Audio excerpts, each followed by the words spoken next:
Sir जय Hind. Brigadier Sanjay Khanna sir, जय हिंद। बहुत बहुत शुक्रिया समय देने के लिए। Thank you sir. जय हिंद राजेश जी, जय हिंद। थैंक यू सर, आपने समय दिया। अग्निवीर के मुद्दे पर मैंने आपके साथ बातचीत करनी थी क्योंकि 2026 दिसंबर में अग्निवीर का पहला बैच जो है वो आउट हो जाएगा। लेकिन इस वक्त तमाम कयास हैं खबरों में, न्यूज चैनल्स पे, न्यूज़पेपर में। कोई कहता है कि 50% परमानेंट होंगे, कोई कहता है कि 70%, कोई 80%। और फिर उसमें भी कहा जा रहा है कि जो कोर के अग्निवीर हैं, कोर्स में है वो 75%, जो इन्फेंट्री में है वो 80%, स्पेशल फोर्सेस वाले 100%। कई तरह की खबरें इस वक्त चल रही हैं सर। तो मुझे लगा मैं आपके साथ बातचीत करूं और समझने की कोशिश करूं कि अंदर की खबर क्या है। तो क्या इंफॉर्मेशन है सर? कितने सरकार कोई चेंज कर सकती है अग्निवीर स्कीम में, क्योंकि सिर्फ महज 1 साल का वक्त हमारे बच्चों के पास बचा है सर। राजेश जी, ऐसा है कि आप और आपके दर्शक भी जानते हैं कि ये स्कीम 2022 में जो है लागू हुई थी, जिसमें अग्निवीर 6 महीने की ट्रेनिंग के बाद जो है इंडक्ट हुए थे तीनों आर्म फोर्सेस में, आर्मी, नेवी, एयरफोर्स। और 6.5 महीने की ट्रेनिंग थी और 3.5 साल की जो है उन्होंने ग्राउंड पे नौकरी की। अब बहुत अच्छा ये हुआ है कि ऑपरेशन विजय चला है, और ऑपरेशन विजय चलने की वजह से अग्निवीर तकरीबन 3000 अग्निवीर जो हैं वो इसमें बिल्कुल ही कॉम्बैट जोन में डिप्लॉयड थे। बाकी भी जो अग्निवीर हैं वो लाइन ऑफ कंट्रोल में, काउंटर इंसर्जेंसी में, काउंटर टेररिस्ट ऑपरेशन में जिस यूनिट में वो गए हैं या जिस रेजिमेंट में गए हैं, तो उनको ये सब कार्रवाई पूरी करनी पड़ी है, चाहे जेएनके में हो चाहे नॉर्थ ईस्ट में हो। हाई एल्टीट्यूड में भी, सियाचिन में भी डिप्लॉयड रहे हैं। तो हर जगह से इनपुट्स, क्योंकि इनके लिए स्पेशल इनपुट्स मांगी गई हैं। जैसा हम जानते हैं कि आर्मी में एनुअल कॉन्फिडेंशियल रिपोर्ट जवान और ऑफिसर्स की होती हैं, तो उसके अंदर अग्निवीरों के लिए एक अलग से जो सिस्टम बनाया गया है, जिसके तहत जो क्वालिटीज रिक्वायर्ड हैं रिटेंशन के लिए, वो उसमें दी गई हैं। प्लस उनके ये 3.5 साल में उन्होंने कैसा परफॉर्म किया उसके ऊपर 100% लिख के देना पड़ेगा। क्योंकि देखिए इसकी जो रेमिफिकेशन है, मिलिट्री रेमिफिकेशन, और अगर जो रिटेंशन नहीं होता है उसमें से कई हो सकते हैं वो फील करें जी हम तो रिटेन होने चाहिए थे, हमें किया नहीं है, और वो जब बाहर निकलते हैं तो फिर कोर्ट कचहरी में चले जाएं। तो इसलिए ये डॉक्यूमेंटेशन, ये इनके बारे में लिखना, इनके बारे में बोलना, ये सब चीज़ें बहुत ज़रूरी हैं। 3.5 साल जैसे मैंने कहा बहुत लंबा अरसा होता है। उसको देखते हुए हर साल जो है ये जो भी कमांडिंग ऑफिसर्स हैं या जहाँ पे भी डिप्लॉयड हैं वो इनपुट्स रेगुलरली अपने हायर कमांड को देते रहे हैं, जो भी उनके हायर कमांडर या हायर हेडक्वार्टर। तो ये पूरी चीज़ें कोलेट होके जो है ये आर्मी हेडक्वार्टर, नेवल हेडक्वार्टर और एयरफोर्स हेडक्वार्टर में जो है अग्निवीर के बारे में वहाँ पे भी डाटा मेंटेन किया जा रहा है। हम जब ये स्टार्ट हुए थे 4 साल का था, और इसमें बोला गया था जी कि 25% की रिटेंशन होगी। पर जिस तरह की परफॉर्मेंस स्पेशली ऑफ विजय में, ऑपरेशन सिंदूर में जी है, तो वहाँ से लगता है कि गवर्नमेंट चर्चा तो कर रही है, क्योंकि उनको भी महसूस हुआ है। जब आपको याद होगा जब ये स्कीम चली थी तो उस टाइम बहुत सारे मुद्दे रेज हुए थे इसके अगेंस्ट। तो गवर्नमेंट भी अब फील करती होगी कि ये हमें परसेंटेज तो बढ़ानी है। पर जैसा आप बोल रहे थे कि अलग अलग, जैसे स्पेशल फोर्सेस में आप बता रहे थे 100% या दूसरे में 80%, सर्विसेज यूनिट्स में इतना, मुझे नहीं लगता। देखिए जब आप कोई भी ये terms of rules of engagement है और टर्म्स ऑफ सर्विस है, तो इसके अंदर ज़रूरी यही बनता है कि आप जितने भी इंडक्ट हुए हैं उनके लिए आप अलग अलग टर्म्स ऑफ रेफरेंस या टर्म्स ऑफ सर्विस नहीं रख सकते हैं, सबके लिए बराबर होगा।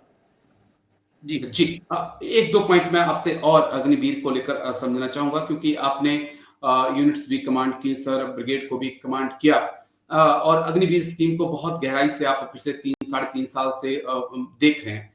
क्या क्योंकि एक रेजिमेंट के अंदर मैं बहुत सिंपल सा सवाल आपसे पूछ रहा हूँ कि अगर एक रेजिमेंट के अंदर अच्छे बड़े होनहार जवान पहुंचे हैं सीओ साहब के पास, बहुत चारों ही एक अव्वल दर्जे के सैनिक हैं और चारों ही परमानेंट होना चाहते हैं, लेकिन क्या सीओ साहब के पास इतनी ताकत होगी कि वो छह अगर पहुंचे, चार पहुंचे तो चारों को वो रिटेन कर सके, या ना चाहकर भी सीओ साहब को 2 या 3 अग्निवीर को रिलीज करना ही पड़ेगा, सिर्फ एक से उनको संतुष्ट रहना पड़ेगा? इस प्रकार की पावर कोई कमांडिंग ऑफिसर्स के पास है कि वो इस टैलेंट को रिटेन कर सकें, या टैलेंट को बाहर भेजना ही पड़ेगा सर? नहीं, कमांडिंग ऑफिसर्स के पास ये लीवे या ये चीज नहीं उनके ऊपर छोड़ी गई है, क्योंकि देखिए मेरे साथ अगर कोई अग्निवीर नौकरी कर रहे हैं और मैं देखता हूं कि उनकी परफॉर्मेंस आउटस्टैंडिंग है, तो ऑब्वियसली मैं चाहूंगा कि मैं रिटेन करूं। इसी तरह बाकी कमांडिंग ऑफिसर भी करेंगे। तो जब आप ओवरऑल आप इंडियन आर्मी, इंडियन एयरफोर्स या इंडियन नेवी की बात करें, तो उनकी जो भी संख्या दी गई है उनके लिए वो एक्सीड हो जाएगी, क्योंकि मैं अपने 4 लेके रिकमेंड कर रहा हूँ, दूसरे 3 कर रहा है, और इस तरह से मान लीजिए कि 100 रिटेन होने थे, पर हमने रिकमेंड कर दिया जी हम तो 200-250 रिकमेंड कर देते हैं। तो ये इस तरह से नहीं चलेगा। इसका जो है रेजिमेंटल सेंटर्स में पूरा डाटा जाएगा, जैसे मैंने बोला आर्मी हेडक्वार्टर में भी जाएगा, और उसके बाद वहाँ पे डिसीजन होगा कि जैसे हमारे बोर्ड होते हैं आर्मी में, जो बोर्ड प्रमोशन बोर्ड होते हैं, उसी तरह से ये इनका जो भी परसेंटेज इन्होंने वर्कआउट की होगी, उसके हिसाब से जो है ये देखेंगे कि उस अग्निवीर को रिटेन होना चाहिए या नहीं होना चाहिए। हाँ, इसमें अगर किसी ने वाकई ही कुछ आउटस्टैंडिंग परफॉर्मेंस की है ग्राउंड पे, या गैलेंट्री अवार्ड विनर इन 3.5 साल में हो गया है, तो उसको तो मेरा मानना है कि 100% ही रिटेंशन होगी। पर कमांडिंग ऑफिसर्स के लेवल पे जो है वो रिकमेंड जरूर कर सकते हैं, पर वो रिटेन नहीं कर सकते। जी राजेश, एक पॉइंट और, क्योंकि आपने भी कहा कि 3000 के आसपास ऑपरेशन सिंदूर में अग्निवीर ने हिस्सा लिया, उन्होंने बड़ा अच्छा काम किया, लेकिन शायद 50-60 हजार अग्निवीरों को मौका नहीं मिला कि वो ऑपरेशन सिंदूर में अपनी काबिलियत दिखाएं। तो क्या जो ऑपरेशन सिंदूर में अग्निवीरों ने हिस्सा लिया, उन लोगों को प्रायोरिटीज दी जाएगी, लेकिन उन लोगों की भी कोई गलती नहीं है जिनकी रेजिमेंट पीस में है या नॉर्थ ईस्ट में है, उनको मौका नहीं मिला, तो उनकी भी गलती नहीं है? कैसे यहाँ पे हम देखें सब चीजों को, क्योंकि ऐसी खबरें हैं कि ऑपरेशन सिंदूर वालों को प्रायोरिटी मिलेगी। जी नहीं, आपकी बात बिल्कुल वाजिब है, और आपने बहुत अच्छा क्वेश्चन पूछा है। देखिए, इसके अंदर जो है रिटेंशन के ऊपर ऑब्वियसली हम जानते हैं कि जिसने काउंटर इंसर्जेंसी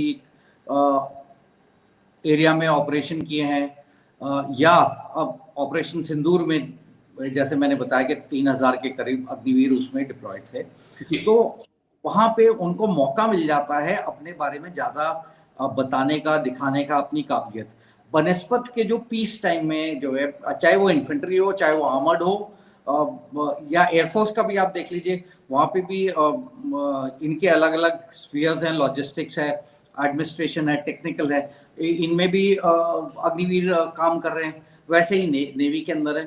तो परसेंटेजेस इन्होंने बनाई हैं, जिसके अंदर के इंफेंट्री में जो है उनकी इतनी रिक्वायरमेंट है तो इतना परसेंटेज उनको जाएगा, और लॉजिस्टिक्स में इतना है, सर्विसेज यूनिट्स में, तो इसी तरह परसेंटेज बना के जो है ये रिटेंशन करेंगे। पर ये बहुत मुश्किल होने वाला है, जैसा आपने बिल्कुल सही कहा कि जिन अग्निवीरों ने जो है ऑपरेशन सिंदूर में हिस्सा लिया, वो ऑब्वियसली आंखों के सामने सबने देखा, और बहादुरी जो है वो सब पसंद करते हैं। तो ये दिक्कत होने वाली है। कुछ ना कुछ मेरे को 100% इसके बारे में उतना आइडिया नहीं है, पर कुछ ना कुछ क्राइटेरिया जरूर रखा होगा। बट उस टाइम जब ये अग्निवीर इंडक्ट हो रहे थे, किसी ने ये नहीं सोचा था कि ऑपरेशन सिंदूर हो जाएगा, और ऑपरेशन सिंदूर में जो है इनकी इंडक्शन होगी और ये बहुत अच्छा कार्य करेंगे। तो हो सकता है कि आर्मी हेडक्वार्टर के लेवल पे, नेवल हेडक्वार्टर और एयरफोर्स हेडक्वार्टर पे भी जैसे आपने मुद्दा उठाया, वहाँ पे भी मुद्दा उठा के जो है कोई ना कोई 100% डिसीजन दिया जाएगा और उसके तहत जो है इनकी कार्रवाई करेंगे। जी राइट, क्योंकि मैं मेरे दो सवाल हैं जिनका मैं आपसे जवाब चाहूंगा, छोटे छोटे जवाब आप बेशक दे सकते हैं। कि ऑपरेशन सिंदूर 4 दिन की जंग जिसमें महज 3 से 4 हजार अग्निवीर ने हिस्सा लिया, उसमें भी ज्यादा हमने भूमिका एयरफोर्स की देखी। क्या इस मापदंड पे हम इंडियन आर्मी के अग्निवीर को या नेवी के अग्निवीर को माप सकते हैं सर? क्योंकि वो चीज नहीं थी। आपको ही पता है कि आर्मी को इतना पार्टिसिपेट का मौका नहीं, ज्यादातर जो था वो एयरफोर्स के अग्निवीर या एयरफोर्स के वॉरियर्स ने ही काम किया। तो क्या वो मापदंड सही है सर? नहीं, बिल्कुल नहीं, क्योंकि देखिए आर्मी के जो सर्विस कंडीशंस हैं ऑपरेशनल एरिया में वो अलग हैं, एयरफोर्स की अलग है और नेवी की बिल्कुल ही अलग है। तो इस क्राइटेरिया पे हम वर्क नहीं कर सकते हैं कि अब अगर एयरफोर्स ने बहुत अच्छा किया है तो उसकी वजह है उनके फाइटर पायलट्स जिन्होंने वो जहाज, बाकी जैसे मैं बोल रहा हूँ वो टेक्निकल फील्ड में अग्निवीर है, वो पायलट तो हो नहीं सकते क्योंकि रैंक के हिसाब से फाइटर एयरक्राफ्ट उड़ा नहीं सकते। तो वो वहाँ पे टेक्निकल और एडमिनिस्ट्रेटिव सपोर्ट जो है वो प्रोवाइड करते हैं। तो उसके अंदर ये बोलना कि एयरफोर्स ने बहुत अच्छा किया है और उनके अग्निवीर जो हैं उनको मौका मिला, नहीं। सबसे ज़्यादा मौका इंडियन आर्मी के अग्निवीरों को मिला है ऑपरेशन सिंदूर के दौरान। और ये 3.5 साल में जो है जिन्होंने हाई एल्टीट्यूड में नौकरी की है, सियाचिन ग्लेशियर पे की है, नॉर्थ ईस्ट में जंगलों में किया है, काउंटर इंसर्जेंसी एरिया, और वैसे ही JNK में किया है। तो मौका तो मैं बोलूँगा कि ओवरऑल जो आर्मी के ठीक है सर, बस एक आखिरी सवाल है क्योंकि तमाम दर्शक जो मेरे व्यूअर्स हैं वो एक सवाल पूछते हैं तो उसका जवाब चाहिए होगा, क्योंकि कई एक्सपर्ट भी कहते हैं कि एक आर्मी में 2 प्रकार के फौजी आपने बना दिए, 2 प्रकार के सैनिक बना दिए, इसका असर जो है सैनिक के मनोबल पर होता है। दूसरी तरफ जो अग्निवीर हैं वो कहते हैं सर कि वही काम हम करते हैं, वही परमानेंट सोल्जर करते हैं, लेकिन हमें 22,000 सैलरी मिलती है, वो जाके 50 को भी क्रॉस करते हैं, हमें 30 दिन छुट्टी मिल रही है, वो 90 दिन छुट्टी जाते हैं। क्या इसके ऊपर भारत सरकार को, मिनिस्ट्री ऑफ डिफेंस को एक विचार करना चाहिए कि कम से कम 30 नहीं तो जवानों को 60,000 छुट्टी, 60,000 माफ करिए 60 दिन छुट्टी दी जाए। आप कैजुअली 30 दिन दे दीजिए, 30 दिन एनुअल लीव दे दीजिए, और साथ में जो 22,000 की जो सैलरी है उसको बढ़ाकर कम से कम आप 40,000 तक ले जाइए, क्योंकि एक मजदूर भी आज दिन में 1,000 रुपया कमा लेता है, तो वो भी कम से कम महीने का 30,000 कमाता है। तो सैनिक को उसके भी नीचे रखना थोड़ा बात पसती नहीं है। आपका पॉइंट ऑफ व्यू सर? मैं तो ये कहूंगा कि जो अग्निवीर जब इंडक्ट हुए थे तो ये सब टर्म्स ऑफ कंडीशंस उनको पहले से पता कि उनकी सैलरी क्या होने वाली है, उनको किस टाइप, अगर वो इन्फेंट्री में जाएंगे तो उनको वहाँ क्या क्या करना पड़ेगा, टेक्निकल आर्म में जाएंगे तो क्या करना पड़ेगा, तो वो अग्निवीर को पहले से ही पता था। पर यस, इनका जो है सैलरी बढ़नी चाहिए। और पर लीव का जहाँ पे सवाल उठता है, इसका हम कंपैरिजन नहीं कर सकते क्योंकि अग्निवीर जो हैं वो सिर्फ 3.5 साल फिजिकल नौकरी करेंगे। अगर वो 3.5 साल में भी वो अगर हर साल 2-2 महीने छुट्टी पे रहेंगे तो 6 महीने तो उनका वैसे ही कम हो जाएगा। जबकि जो रेगुलर ट्रूप्स हैं वो 17 साल 18 साल जो है वो नौकरी करते हैं, तो उनके लिए ठीक है। पर अग्निवीर के लिए ये सही नहीं रहेगा कि उनका जो छुट्टी का जो भी जितने दिन मनोनीत है वो बढ़ाए जाए। पर सैलरी पर सरकार को जरूर सोचना पड़ेगा।